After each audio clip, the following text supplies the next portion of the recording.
In tonight's episode, we attempt to begin a summary of the entire plotline thread in Bioshock Infinite. We also have a good chat about the creation of Columbia and how it came to be in Comstock's evil little hands, and we attempt to break our own record when it comes to handyman killing. Please join me for Bioshock Infinite Explained, Part 19.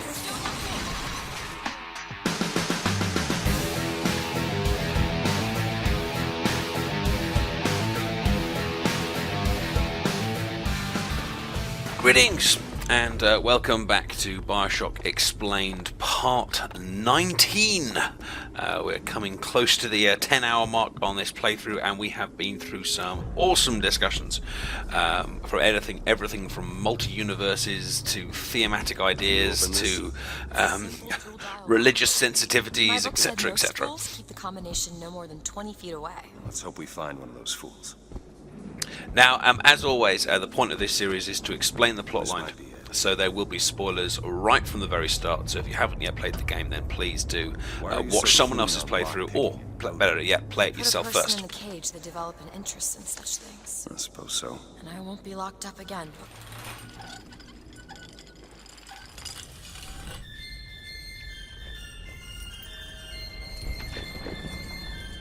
Uh-oh. Excellent facials on Elizabeth there.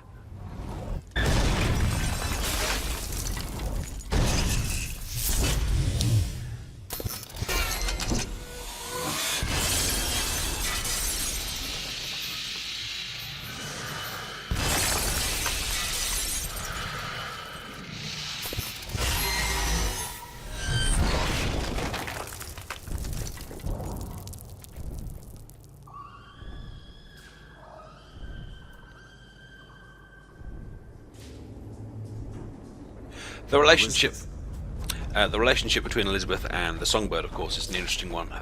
Not a hidden one by any means. She openly says that early in her childhood, the Songbird was a parental figure to her, something nice, something kind, something that helped her, something that took care of her.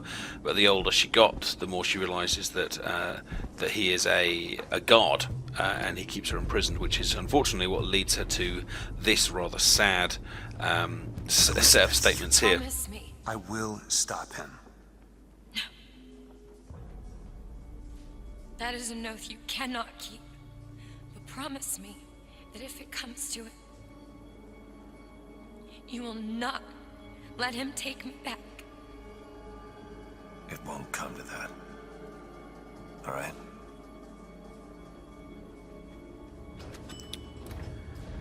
So Elizabeth reaches the conclusion that she would rather die than go back, which I think is slightly unusual, really, because when we first meet her, we do see her kind of like dancing around her study. I mean, obviously she's unhappy to be kind of caged and stuff, but she doesn't seem that miserable, and yet here she is. I guess once she's experienced freedom, she doesn't want to go back to her trapped state. Now, in this video, I would like to do something a little bit different to our previous ones. The coming sections are going to involve tearing this place apart. Quite a lot of combat, and as always, I will pause for dialogue and anything that particularly catches our eyes while we're exploring. But it's been requested that I do a kind of whole plotline synopsis video, and I don't want to kind of do a little 5-minute "this is what Bioshock Explained" actually means, because I think loads of people have done that, loads of like popular websites have done that, and I don't want to copy that. But I do think that during this video, as there is going to be quite a lot of combat, I'll take us through the kind of whole plot line from start to finish in detail, you know, in the same kind of way the whole video has been done, the whole series has been done in detail. Let's take a quite detailed look at the kind of narrative of the plot line from start to finish. Now, we may not be able to squeeze it all into one video, and that's fine. And you know, if it takes us a few to do it, we will. And we'll obviously I won't interrupt any of the narrative that's going on in the game. And I'll stop every time we got something we want to talk about. But I would like to take the opportunity to kind of go through the story as a kind of a whole. Now, I'm greatly indebted in this particular cause by a guy called Deddan, Deddan, who has put together a brilliant kind of plotline summary, which I will link in the description, is he's kind of turned the whole plotline into a kind of like cartoony, kind of a kid's story really. And when I was kind of, after I'd finished the game for the first time and was busy kind of going, say what, it was really useful to me to read through his work and kind of get it to make sense to me. So I'm not in any way going to just read out what he's written, but I have I've used what he has written to kind of help my understanding, which in turn will help your understanding. And as always, you know, feel free to comment on it or anything you agree with or disagree, because this is obviously an interpretation of the plotline as seen by some users, not necessarily gospel truth, if there is such a thing, from Comstock. Now, this whole story, if you like, starts with the Battle of Wounded Knee. We see that there's many references back to the Battle of Wounded Knee throughout the game in various Vox phones, and of course we actually go through the Battle of Wounded Knee at one point with the waxworks in the Hall of Soldiers, or whatever it's called. Now, in the Battle of Wounded Knee, there is a young soldier, very young, possibly kind of later teenage years, as I just changed to my handyman killing kit, called Booker DeWitt, young teenage guy called Booker DeWitt, who has been teased by his commanding officer, and I think we're about to find a Vox phone probably later this episode that directly talks about this. His commanding officer has teased him that he may be in fact part Indian, or part Native American, whichever, whether you want to use the term at the time or the more politically correct modern term. It's not clear from the plotline whether Booker DeWitt has any kind of Native American blood in him, or whether this is just kind of a rumour set apart by his superior officers. But nevertheless, he feels that he has. He feels like he's got something to prove in this particular fight. Now, the Battle of Wounded Knee was the last major battle between the Native American Indians and the I guess kind of the white Europeans. It's still famous. It was a real event for those of you who aren't American or aren't aware of American history. It's a... Sorry, let me just dispatch this little handyman. There we are. That wasn't too hard, was it?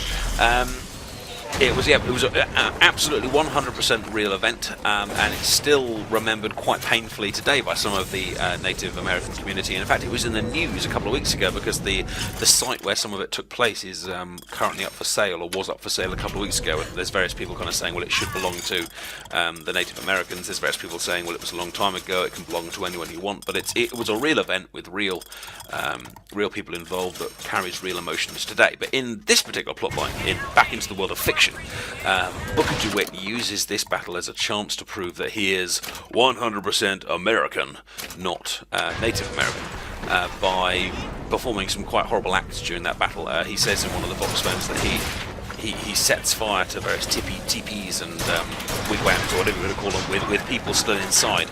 And he leaves this battle, understandably, quite traumatized by his own actions. He feels like he's proved himself, but at the same time he also has kind of I guess kind of harmed himself to an extent by performing bad acts. Now, I just want to make sure that I've got all the damage increases for the hand cannon and the carbine, and at some point we want to start increasing damage on the sniper rifle as well, because that is going to help us against some of the more powerful enemies towards the end. I don't think there's anything particularly interesting there, but that's quite a cheap one on the hand cannon, so I will decrease my recoil to get a bit more accuracy. I'm deliberately not changing weapon a lot in this game, so I can put my money into just a few weapons to get them quite strong. So we'll push the sniper damage up a little bit, even though we're not currently carrying one. I would like to boost up the sender at some point, but we don't have enough money at the moment. But once we do, that will be one of our priorities, because I want to use that in the end battle, the end kind of finale battle, which I think I've mentioned in a previous video, and I'm not going to go into detail here, so I will move on. Anyway, so Booker DeWitt leaves the Battle of Wounded Knee absolutely traumatized, and in the aftermath of the battle, it's not clear whether we're talking hours, days, or weeks. There is an opportunity for him to be baptized by the same guy, in fact, that we see right at the beginning of the game. Who, when our Booker enters Columbia, it's a younger version of that guy. Now, there's an opportunity to get baptized. Now, in one universe, Booker decides he cannot get baptized. He can't forgive himself for what's happened.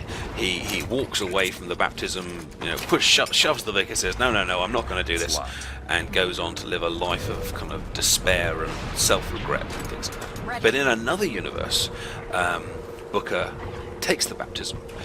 He receives the kind of sacrament of forgiveness.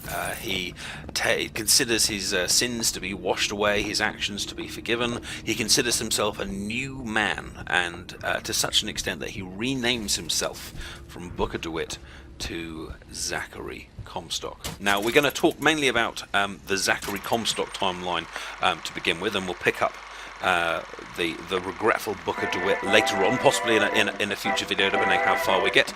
But before we do that, though, let's just consider these 3 videos we're going to watch here, because these 3 videos here chronicle the history of Columbia to extent. Not the whole history, because that's what all the videos do, but certainly in relation to Columbia leaving the American the US group of states. Now, Columbia exists because of the technology of Lutece. The city is paid for by the United States. The city is like the latest American state, and is proudly shown off by the US. But then it comes to this battle here, the one we're seeing right here, with the Boxer Rebellion, and Comstock kind of rains down fire upon the Boxer Rebellion, kind of wins it, but the American army decides, or the American government decides, Comstock has gone way too far. This is completely unacceptable. Comstock, you need to stand down. You need to give us back our city, basically. And at that point, Comstock takes his opportunity to become independent. And as you see in the third video here has that title: "We secede from the Union," going back from the opening of Columbia to this incident with the Boxer Rebellion, to Columbia's independence. Now, it's also not. It doesn't appear that Comstock's rise in Columbia is necessarily completely smooth, although he is one of the major campaigns for the creation of Columbia, or campaigners for the creation of Columbia. He does seem to have to win some sort of political fight in Columbia to take full control of it. And here's the events of the independence. Columbia is recalled. No thanks, says the prophet. We're fine on our own. Columbia secedes from the Union, disappears into the clouds. And if you remember the lighthouse scene right at the very start of the game, there's a little map of I think I don't know if it's the whole of America or part of America, but it shows where Columbia kind of docks and travels to, because Columbia is a city on the run. And Paul McCartney, I'm sure, would be proud, but it's a city that is not being public at the moment. It is a hidden city, and in fact, if depending on which timeline we go down, it's actually a city that remains hidden until 1984, upon which time it bombs New York, I think is the city. But those 3 films there do show us the story of how Comstock kind of created Columbia, and then eventually ended up ruling it on the run. Anyway, back to our little story, back to our little once upon a time. So Comstock, the new Booker, Comstock, leaves the battle a new man, feeling vindicated in his actions, and becomes a born again preacher, proclaiming the word of the Lord, and he's very, very good at it. If he were to take me back, that's death, Mr. DeWitt, or something so like it I cannot tell the difference. and he is very good at it. He's charismatic, he's charming, he's talented, and very quickly becomes rich. He becomes a wealthy evangelist, and in doing this work, at some point he meets Lutece, the female Lutece, who has been working on something that she calls the Lutece field, which we've seen throughout our little adventures here. And the Lutece field is a way of narrowing the gaps between these different universes. She's only able to kind of make small little breakthroughs through at the moment. She's just about managed to communicate with an alternate version of herself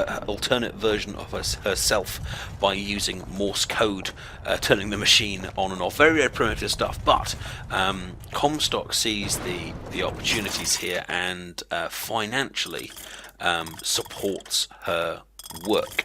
Now, because of his money, she is then able to improve her machine. She is able to make more experiments, to not only just tap through the wall, as she calls it, to her alternative self, but actually to open a tear to an alternative version of the same universe. As I duck these horrible, horrible snipers here, I think if memory serves, they'll take one shot takes most of my shield, so let's stock up with some cash and make sure we can kind of duck behind things. Yeah, so thanks to Comstock's money, she's able to take these little fields and turn them into ow. Where is he? Right, let's see if we can take the guy out from a distance. Did I get that guy? Did he die? Or did he just stumble backwards? Ow. Whoa. Whoa. I think we need a full health kit there. Ouch.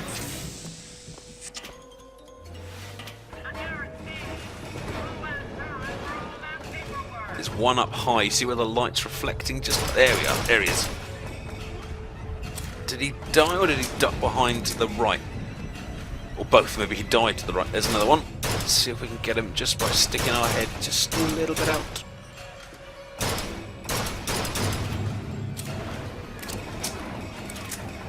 I will continue our little story, but I need to get ourselves past this. Ow! Past these guys first. Help, please! Help, please! Many healths. Oh, was that the field? There we go. That's that one down. At this point, it'd be quite nice to have a sniper rifle. It's got the damage increase on it, but I'm not actually carrying this sniper rifle. I'll get some ammo though instead.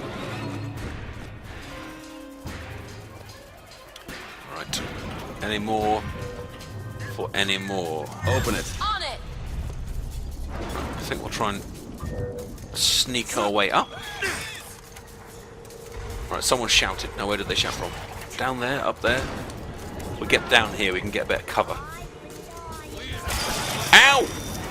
Ow! Ooh, health.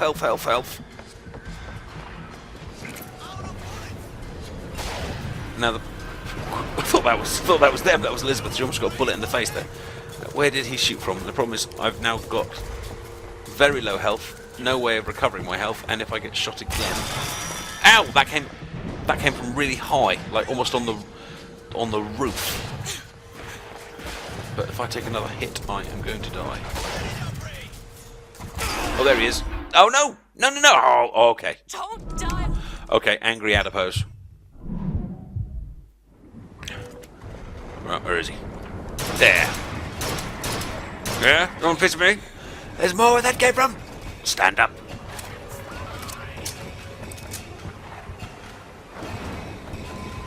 He's not standing up.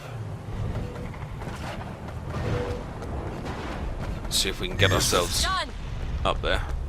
Ah, wait, here's the old sniper rifle. I think he's... I thought he was up there, but we can hear someone shouting, so there's still someone there somewhere. I'm a what? Did you call me a pig?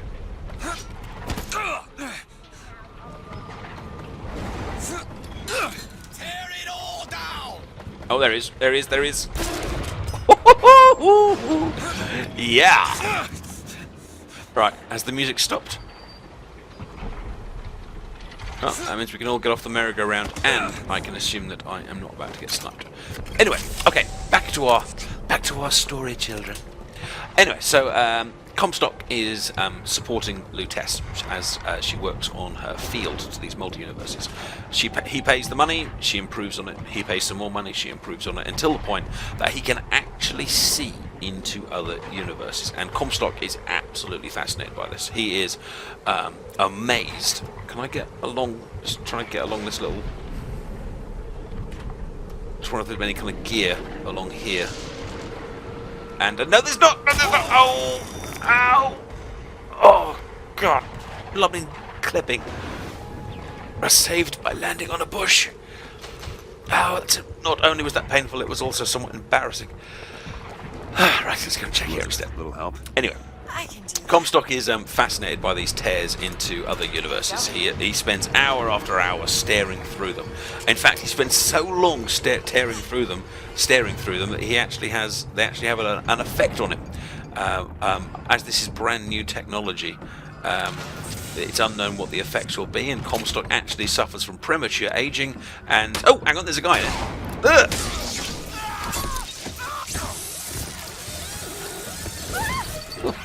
Oh, that was a little unexpected. Comstock actually suffers from some money. money. Where? Oh, flung through a wall in the dark, Elizabeth. I like the way you're trying to outdo yourself every time.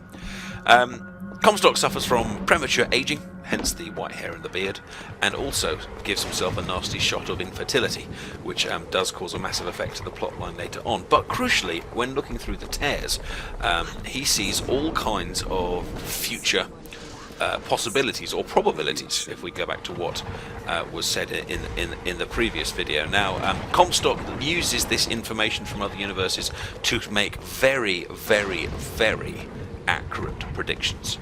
This, of course, combined with his kind of religious fanaticism, enables him to become, almost a god amongst men. Oh, hang on, that play's called Icarus, which I think, do correct me if I'm wrong in the comment section, is the Greek story about the guy that put the wings on and then flew too close to the sun, and then the wings melted, the wax on the wings melted, and he fell back to Earth and died. If that's the same guy, that might of course be tried to be a comparison to Comstock, of course, with his city. Perhaps his city flies too high, both kind of politically and literally, and kind of crashes and burns. Anyway, so Comstock uses what he sees through the tears to make very accurate predictions, and then uses those accurate predictions to become an even more successful evangelist, preacher, and now, in fact, politician as well. It's entirely possible that Comstock sees the creation of Columbia as well. Through, I'm going to just check that I've got check my clothing. It's entirely possible that Comstock sees the creation of Columbia through these tears, or at the very least kind of sees the possibility of kind of creating his own city. But either way, through the success of these very accurate predictions, he is able to persuade Congress, the American government, to create the city of Columbia that we saw earlier in those videos. And I think I've got a little problem here. Ow. Oh, hello. Let's just regroup a little bit and let the shield recharge. If we possess him, he might go and take on the old... Oh, okay, that wasn't particularly helpful.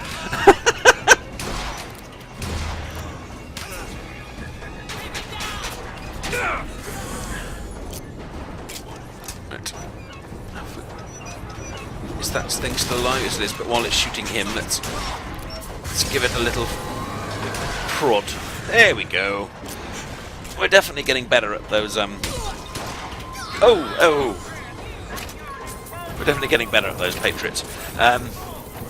Sorry, I've lost my track of thought here completely, as one tends to when one is being shot. Yes, thank you, Lizzie. Yes, so as we saw in those videos earlier, Comstock puts together the city of Columbia, becomes part of its kind of political success, becomes one of its leaders, and through various bits of wheeling and dealing, eventually becomes the complete ruler of Columbia. Now, the order here is perhaps a little unclear. We could probably make it a little bit clearer by looking at the. Do you remember that timeline at the Hall of Heroes? We can probably kind of put it completely in order here by using those dates, but in some sort of order. Comstock gets in the city, takes over the city, succeeds from the Union, and disappears. But while all this is going on, Comstock is also desperate for an heir to his throne. He can see he is aware of the damage that has been caused to him by looking through the Lutece fields. Beautiful. Over and over again, and he knows that perhaps his time is running out. He isn't so vain as to believe that he is immortal, and so therefore he wants to put together his legacy. So he marries. This may be earlier, before the secession of Columbia or whatever, but he marries a lady that with a dodgy past, but he has a dodgy past too, and so to his credit, he doesn't particularly have a problem with that. But they try for a kid, but it doesn't happen. Therefore, Comstock needs a way of getting an heir. Well, there's some gear there, but I'm still suffering from that. Yep, still suffering from that glitch where picking up the gear gives me nothing. But let's have a little listen to Mr. Comstock. In front of all the men, the sergeant looked at me and said, "Your family tree shelters a teepee or two, doesn't it, son?" This lie, this calumny, it followed me all my life. From that day, no man truly called me comrade. It was only when I burnt the teepees with the squaws inside did they take me as one of their own. Only blood can redeem blood. And they're quite timely, was Comstock confirming what I was explaining to you earlier about Comstock's actions during the Battle of Wounded Knee, or in fact Booker's actions, because this was before he became Comstock. I would have a slight question on about that Vox phone, because all of these recordings that we pick up seem to have a purpose. You know, it might be Lutece recording to give Lutece, it might be someone kind of giving a personal diary to someone else, or someone writing to someone else. But with Comstock's, I don't know, why would he make that recording, and why would that recording be left there? Because that's quite a personal... You know, I keep thinking about that dream that you had. New York on fire. There's something about it. Do you think maybe it's that you were there? Yeah, that recording that Comstock made is quite a personal bit of information. He wouldn't want people to know that bit of information about him, and yet it's there on a Vox phone. Now, obviously, I know, and I've said this before in previous videos, it is a game, and there are going to be elements of this plot that, of course, are just they're there for the gameplay and not for the storyline. But it's a bit weird that that's just lying around, that bit of information. But it does help to fill in some of the gaps to Comstock's early story. So Comstock, desperate for a child, can't have one. Body and testicles completely ravaged by the tears, so he needs an alternative method of getting a child. But before we discuss that, let us... Lady Comstock, how lovely to see you. Wonderful of you to make the journey, especially considering your painful death 19 years ago. Lady Comstock. The dress. The thing has mistaken me for my mother. Your fingerprints do not seem to be your own today, Lady Comstock. Are you unwell? This isn't going to work. I think it can. Your mother's dead, Elizabeth. Yes. I think it's time I paid my respects. Let's head to where she's buried. Cue dramatic music here.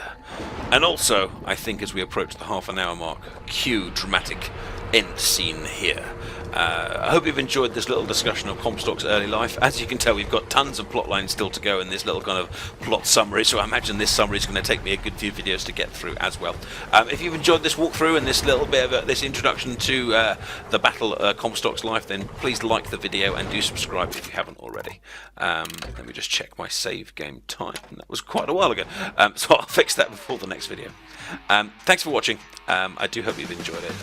You can Follow me on Twitter, of course, to see when the latest videos are coming up. And I've got a Steam group as well if you are interested. Thanks for watching, and I'll see you soon. Bye-bye.